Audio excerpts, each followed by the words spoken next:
The first point that you have to keep in mind is the attack of 22nd April in Pahalgam is the original escalation. ये जो सिलसिला है जो हम देख रहे हैं आज की घटनाओं को ले, ये 22 अप्रैल के पहलगाम के हमले से शुरू हुआ है. एस्केलेशन वहां पे हुआ है और उस एस्केलेशन का जवाब भारतीय सेना ने, भारतीय फौज ने कल अपने एक्शन से दिया है. Secondly, I want to invite your attention to the involvement of the group calling itself the Resistance Front in these attacks. I pointed this out yesterday that this is a group that is a known front for the well-known Pakistan-based terrorist organization, Lashkar-e-Taiba.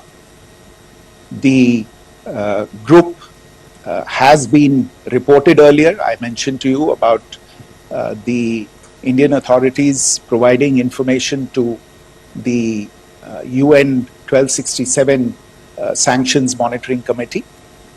In fact, we are going to be meeting with the team again very soon, and we will be providing an update to the information that we have provided earlier. But what is interesting, दिलचस्प बात यह है कि संयुक्त राष्ट्र की सुरक्षा समिति में जब पहलगाम के हमले को लेके एक प्रेस वक्तव्य जारी करने की बात चल रही थी, तो आप सोचिए किस देश ने टीआरएफ का, द रेजिस्टेंस फ्रंट का उसमें मेंशन किया जाना, उसको अपोज किया, पाकिस्तान ने.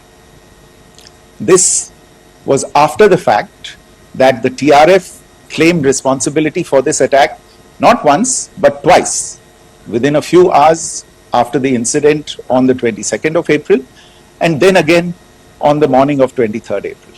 पाकिस्तान का जो एक दावा है कि एक इंटरनेशनल impartial investigation होना चाहिए, एक joint investigative committee होनी चाहिए. These calls for jointly investigating this heinous and barbaric attack in Pahalgam.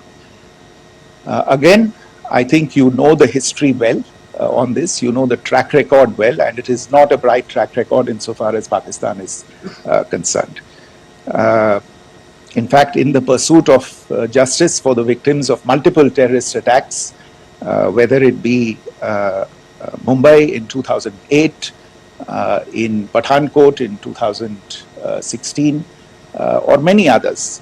But in particular for these two attacks, India had offered to cooperate.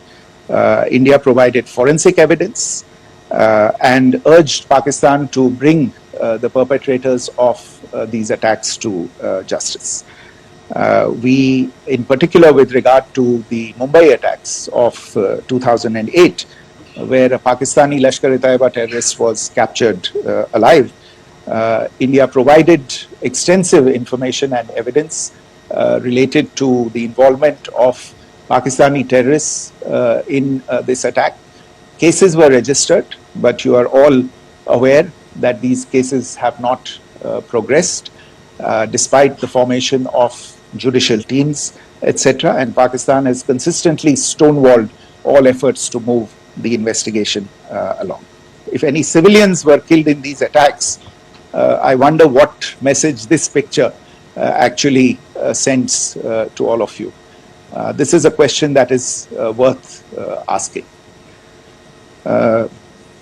It's also odd that the funerals of civilians are carried out with the coffins being draped in Pakistani flags and state honors being accorded. As far as we are concerned, the individuals eliminated at these facilities were terrorists. Giving terrorist state funerals may be a practice in Pakistan.